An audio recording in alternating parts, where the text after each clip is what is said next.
নমস্কারটাও সেরকম হওয়া উচিত। নমস্কার।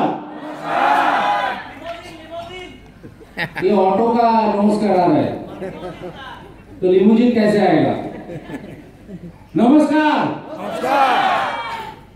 हाँ, এবার মনে হচ্ছে একটা BMW আসতে পারে। তো फ्रेंड्स, প্রথমে ভগবানকে ধন্যবাদ, কারণ এই শিলচরে আসার জন্য 2 রাত ধরে আমাকে জেগে থাকতে হয়েছে। পরশুদিন ফ্লাইট মিস, সারা রাত জেগে থাকার পর ফ্লাইট মিস, আবার আজকে ভোরবেলা 4-3টের সময় উঠে আবার আসতে হয়েছে। তো আমার মনে মনে একটা স্বপ্ন ছিল যে শিলচরে আছেটা কি, এটা দেখার দরকার। वहां पर है क्या?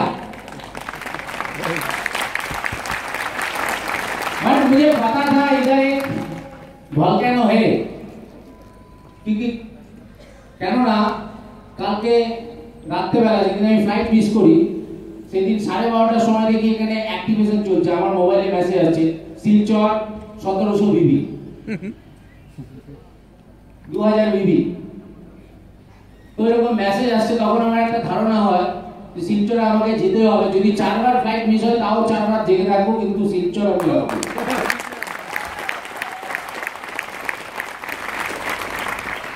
শিলচর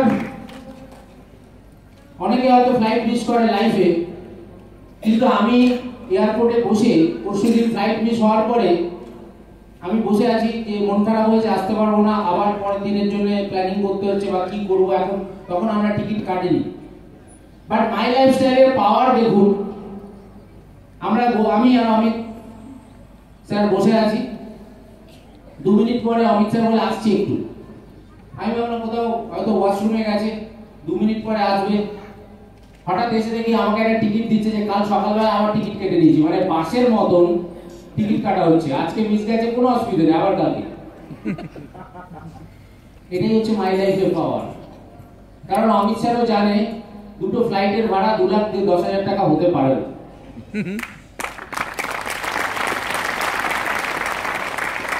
ফ্রেন্ডস, আমরা মাই লাইফ বিজনেস বা প্রোডাক্ট মানুষকে কেন বোঝাবো, কেন দেব, এর একটা আমি প্র্যাকটিক্যাল এক্সাম্পল দিই। আজ থেকে 1 বছর আগে আমি এক ভদ্রলোকের বাড়িতে মাই লাইফ বোঝাতে যাই, বয়স্ক লোক। তো যেরকম হয়, প্রথমে যদি বলি আয়ুর্বেদিক, তো সবাই কিভাবে জানেন তো, যে স্টেশনে বা বাস স্ট্যান্ডে যে আয়ুর্বেদিক বিক্রি হয়।